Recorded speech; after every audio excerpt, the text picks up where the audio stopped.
I spent a week at the world's best all-inclusive resort, a sprawling luxury destination on Spain's southern coast that promises unlimited fine dining, premium wines, and exceptional service, all included with no hidden costs. With 8 a la carte restaurants curated by Michelin-starred chefs, I'm curious to find out whether this is a genuine world-class dining destination or simply fancy packaging masking an ordinary experience. Let's head to Ikos Andalusia to find out. But first, welcome to Taste Bud. I'm a sommelier with 20 years of experience exploring the world's best hotels and restaurants. On this channel, I share honest, in-depth reviews, all rated using my unique 100-point scoring system. Make sure to subscribe as I have tons of amazing reviews coming your way. And stick around until the end to see how Ikos Andalusia came out on my scoreboard. Our journey begins at Malaga Airport, where a hotel-arranged driver picks us up, a complimentary service for stays over 5 nights. It's a 45-minute scenic drive along the Costa del Sol to the peaceful town of Estepona, just west of Marbella. Arrival here is smooth. Our bags are taken, we are welcomed with a glass of cava, and check-in is handled while we relax in a private lounge. Okay, thank you very much. Perfect start. The main building here sets a tone of calm coastal elegance. It's sleek and modern, with warm neutral tones and sunlight pouring through floor-to-ceiling windows. Subtle Andalusian touches, polished stone floors, and stylish, comfortable furniture complete the relaxed, luxurious vibe. I instantly like this place. When it comes to where you'll sleep at Ikos Andalusia, you're spoiled for choice, because they offer a range of accommodation options, starting with double rooms at around 33 square meters and suites up to 120 square meters. At the top end, the Deluxe Collection offers larger suites and villas with private pools, exclusive beach access, and premium perks like dedicated concierge and reserved dining. Staying here doesn't come cheap though. I'll get back to the prices later in the episode. With check-in complete, it's time for lunch. And with the intense summer heat, we're advised to head straight to the beach for our first restaurant experience. One of the biggest draws at Ikos Andalusia is its unbeatable beachfront location. The resort sits right on the shores of the Costa del Sol, with direct access to a long golden sand beach that feels both expansive and surprisingly uncrowded. I think this setting strikes a perfect balance. It's peaceful and secluded, yet just minutes from the charming town of Estepona and the buzz of Marbella. While most restaurants are located within the main resort, there's also a chiringuito, the Spanish term for a beachfront bar or restaurant. Unlike the others, it's only open for lunch, and it's a popular spot, so be sure to book ahead or arrive early if you want a table. That actually brings me to something worth noting if you're planning a stay here, because even though there are plenty of dining options, actually securing a table at your preferred restaurant isn't always easy, especially for dinner. I will explain how the booking system works later in the episode, so stick around to avoid the same issues I ran into. Once inside the chiringuito, we're shown to our table, and the atmosphere here is truly amazing.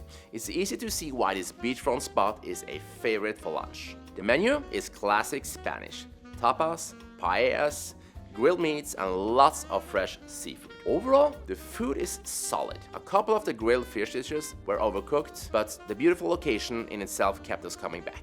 In fact, this is one of only 2 restaurants on the resort that we dine at multiple times. I'll show you the other one a little later in the episode. For lunch today, we shared a spread of small plates: shrimps pil-pil, sea bass ceviche with kumquat and cucumber, and the ajo blanco with tuna tartare and crispy black rice were standouts. Snacks like patatas bravas, fried chipirón, and iberico croquetas also were good. Now about the wine. Ikos claims a list of over 300 labels, curated by in-house sommeliers, an impressive promise for an all-inclusive. And while there's a good mix of Spanish and Greek wines, I started noticing something strange with the wine lists. More on that later, because for now, a chilled bottle of Spanish rosé, a sea breeze, and that view, that's more than enough reason for me to return to this chiringuito. We decide to stay by the beach for the rest of the day and also choose the stunning beachfront location of Seasons for dinner. By day, Seasons is reserved exclusively for guests in the Deluxe Collection.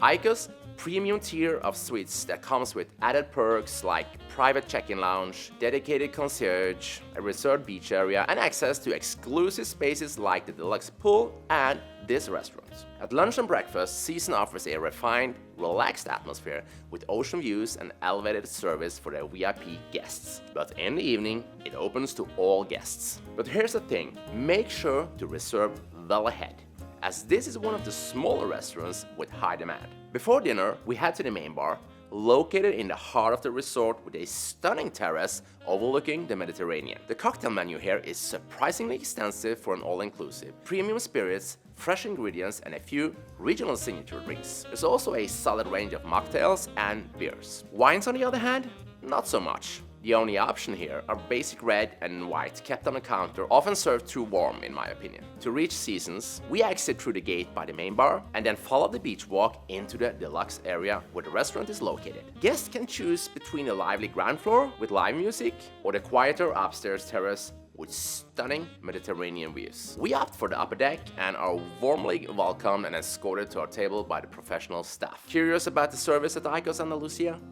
It's generally professional, often closer to a luxury boutique hotel than a typical all-inclusive. However, there were a few minor issues which I'll touch on later in the episode. Now, for the food. Seasons offers a refined a la carte menu, blending Mediterranean flavors with subtle Asian and Latin American influences. A creative fusion built on fresh, high-quality ingredients. We start with a spread of starters: tuna tartare with avocado, spicy radish and ginger marinade, spiced chicken samosas with coriander sauce, crispy shrimp sauté with mango chutney, spicy salmon on crispy rice, and a standout sea bass ceviche with watermelon, serrano chili, and cilantro. Everything was vibrant, well-balanced, and full of flavor. Honestly, surprisingly good. For mains, our son went with the beef tenderloin, perfectly cooked here, medium rare. My wife and I again shared a few dishes. The spinach risotto with scallops and crispy chili oil was a highlight, as was the pan-roasted pork broccolina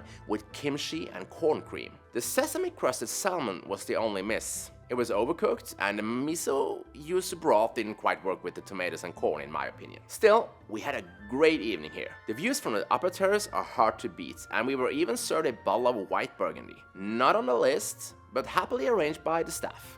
And that little detail though hints at something we noticed repeatedly during our stay. And I think I figured out why. More on that later. The next day starts with our regular morning workouts. The gym here is compact but well equipped with techno gym machines. Pretty much everything you need. There's also an outdoor area, but in the summer heat we stuck to the air-conditioned space inside. Beyond the gym, there are courts for tennis, basketball, and football. Plus, free beach activities like paddleboards and kayaks. You can also grab a bike and ride a coastal path toward Estepona or Marbella. So if you like to stay active on holiday, Ikos got you covered. And of course, it's all included. Finally, it's time for dinner again. And next on the list is Oliva. And what sets this place apart isn't the setting, it's the menu. Curated by Anthony Luis Aduriz, the boundary-pushing chef behind the 2 Michelin-starred Mugaritz in the Basque Country. I recently spent a full day visiting Mugaritz. That episode is coming soon, so make sure to subscribe. You don't want to miss that one. Aduriz is known for challenging his guests with bold, sometimes controversial creations. I don't expect anything that extreme here, but with his name attached, I'm hoping for something inventive, high quality, and full of character. We head into Oliva, tucked inside the main building near the central plaza. The setting here is quite simple and calm, letting the food take the spotlight. The menu offers a modern twist on Spanish and Andalusian cuisine, with bold spices, seasonal ingredients, and playful textures. We start off with 2 of their signature cocktails: a Cosmo for my wife and a sharp, stingy margarita for me. For food, we decide once again to share a selection of the dishes. For starters, artichoke confit with Iberico pancetta and pine nuts, Spanish garlic shrimp with chili and smoked paprika, heirloom tomatoes with charred tomato cream, and a standout marinated tuna with almonds and orange. For mains, we shared a cod fillet with pil-pil sauce, lentils, spicy chorizo, and lime tagine, along with the Iberico pork pluma served with charred piquillos and a crispy layered potatoes. The food here is well prepared and flavorful. No complaints there, because everything tasted really good actually. But it definitely leans more towards elevated comfort food than Michelin-level fine dining. That's not a bad thing, of course, but it's all about setting the right expectations when a 2 Michelin-star chefs curates the menu. And from one Michelin-star chef to another, the next evening we head to Anaya, the resort's only Asian restaurant. And yes, we did do more than just eat while staying here. Stick around and I'll show you some of the incredible pools and facilities a bit later in the episode. This night, our son joins the kids club for dinner and evening activities, giving us the perfect opportunity for a quiet dinner for two. Anaya is tucked beneath the lobby, an intimate space curated by renowned Thai chef Teo. Anaya has a sleek modern interior with warm lighting, dark wood, and subtle Asian details. I like the atmosphere here. We start with a bottle of champagne, which brings me back to what I mentioned earlier. Ikos claims a wine list of over 300 labels, yet many premium wines like Burgundy or Champagne, for instance, aren't listed. However, if you ask, they often have them, but it's not exactly transparent. We are poured a rosé champagne from Veuve Bonneval, an entry-level label made for hotels and restaurants. While it's a quite basic champagne, the food at Anaya definitely isn't. We started with chicken gyoza served with kimchi sesame, chili and teriyaki sauce, followed by prawn ravioli in coconut cream with lemongrass, and a vibrant sea bream tartare with yuzu, coconut, and tobiko. For the mains, we switched to a Spanish Chardonnay recommended by the sommelier, and continued with a fragrant Thai red curry with chicken, stir-fried sea bass with ginger and kung pao vegetables, and a special of the night, a version of the spicy pulled pork in soft tortillas. We even had room for dessert, a rich chocolate mousse with almond tuile, mango sorbet, and a drizzle of lime syrup. Yum! We enjoyed this place. Bold flavors, great variety, and beautifully presented. Before I take you to the two last fine dining restaurants at the resort, let's explore a bit more of what this place has to offer. More specifically, the pools, because there's a lot of them. The resort actually has 9 in total, each with its own vibe. There's a lively central pool for families, a peaceful adults-only pool, and of course, a kids splash area. Deluxe guests get access to a quieter deluxe pool with sea views and top-tier service. And you'll also find an indoor spa pool for relaxing in cooler comfort, a scented pool surrounded by lavender, and even a beachfront pool. For those wanting to stay active, there's also a sports pool and a dedicated family pool. And if you're more of a beach person, the resort offers a 420-meter stretch of soft sand, complete with sunbeds, umbrellas, and full waiter service. Plus, a private section just for deluxe guests. Plenty of space to relax, cool off, or just soak up the sun. It's a holiday after all. Now let's review the two next fine dining restaurants on the resort. Ouzo, a Greek restaurant curated by the Michelin star chef Lefteris Lazarou, and the French restaurant Provence, with a menu crafted by Michelin star chef Stéphanie Lequelec. Both restaurants are located beachfront with alfresco dining, and they sit just next to each other. At Ouzo, we had a selection of classic Greek dishes like the smoked tarama with sun-dried tomatoes, crunchy zucchini bites with tzatziki, Santorino tomatoes and mint, prawns with feta cheese and spicy tomato sauce, and of course, moussaka and grilled Aegean sea bass. All in all, a good meal, but nothing really special here to be honest. At the French restaurant next door, the style is much more classic. We started with beef tartare, mussels in white wine sauce, and shrimp ravioli in a creamy bisque. For mains, roasted cauliflower, braised beef with potato puree and red wine sauce, and poached grouper with beurre blanc. If you enjoy traditional French cuisine, you'll like it here. Nothing groundbreaking of course, but good ingredients and well-executed dishes in a nice setting. Now, for the last restaurant that I want to show you. And remember from earlier when I mentioned that there was only one place in addition to the Chiringuito that we kept coming back to? Well, this is the one. Fresco is the resort's signature Italian restaurant, with a menu crafted by the Michelin star chef Ettore Botrini. It quickly became one of our go-to lunch spots, not just for the honest Italian cooking, but also for the relaxed, welcoming vibe. The staff here were fantastic, always friendly and smiling. There were plenty of chilled wine on offer, and the music from the DJ added to the atmosphere. Food here is fresh, uncomplicated, and full of flavor. We shared a mix of starters, mains, and of course pizza. While the pizza was fine, the standouts were definitely the fresh fish, salads, and a few of the lighter snack-style dishes. There are just 2 spots left we haven't covered, the breakfast buffet and the beach club. But before that, a quick heads up about the reservation system at Ikos. You can only pre-book 3 restaurants before arrival. The rest have to be booked after check-in. And during high season, that's tough. At the time of our visit, most places were either fully booked or only had early dinner slots available. That's why you'll often see us at the first guests at dinner. We basically took what we could get. We actually only got into seasons thanks to a last-minute cancellation. Deluxe Collection guests get priority booking, but that comes with a hefty price tag. It might not be a deal breaker for you, but definitely something that's nice to know. Before we look at the rating for Ikos Andalusia, let's quickly stop by the Beach Club. A more casual, laid-back restaurant just around the corner from Provence and Osu. It offers alfresco dining with great views, and I really like the relaxed vibe here. The food, however, was just okay. We had fried squid, crispy tortillas with tzatziki, smoked chicken thigh with padron peppers, and marinated swordfish with herbs and lemon. Probably the least exciting meal of the trip, and for some reason, service was unusually slow here too. When it comes to breakfast, a few restaurants offer a la carte options, but most guests head to the massive buffet at Flavors. It's a solid spread. Fresh fruits, juices, smoothies, cereals, yogurts, breads, plenty of hot stations as well, pastries, yeah, and even sweets and ice cream for those starting the day on a sugar high. And speaking of ice cream, it's available for free throughout the day, which the kids absolutely loved in the summer heat, and me as well. Now, let's wrap up with my rating and also see how much a week's stay here actually costs. Let's start with a quick breakdown of my 100-point hotel rating system, divided into 3 categories. Location, interior and design, worth up to 40 points, covering everything from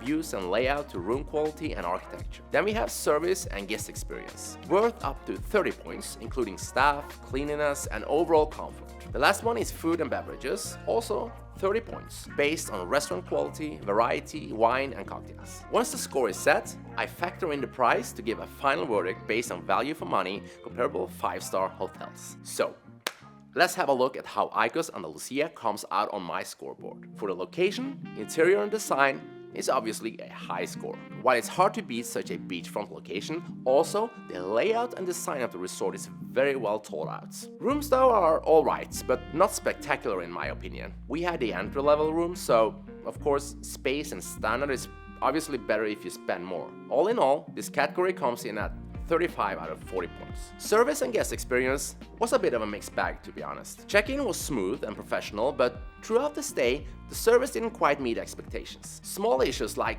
slow room service, missed housekeeping refills, fully booked restaurants, delayed WhatsApp replies, and long breakfast lines added up and became frustrating over time. We were often told that, unfortunately, the hotel is operating at full capacity, but in my opinion, that's not something guests should feel the impact of.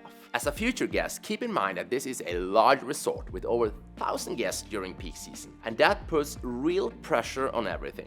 As an example, finding a sunbed after 10 a.m. was challenging, as many guests reserved them early in the morning, putting their towels and books on them only to return hours later. So while the staff were friendly, the overall service and guest experience was the weakest category, scoring 18 out of 30 points. Food and beverages is clearly a category Ikos takes pride in. With multiple a la carte restaurants and menus curated by Michelin-star chefs, the ambition is high. And overall, I'd also say that the quality is very good. However, calling it fine dining is perhaps a stretch. While many dishes were flavorful and well presented, the execution here wasn't always at that level, even though most of the food here tastes great. The wine selection is also good, but hiding premium bottles from the list feels unnecessary. That said, we had several great meals and explored a broad range of wines during the week. And for an all-inclusive, this is a culinary offering well above what you typically find elsewhere. For that, food and beverages score a solid 25 out of 30 points. All in all,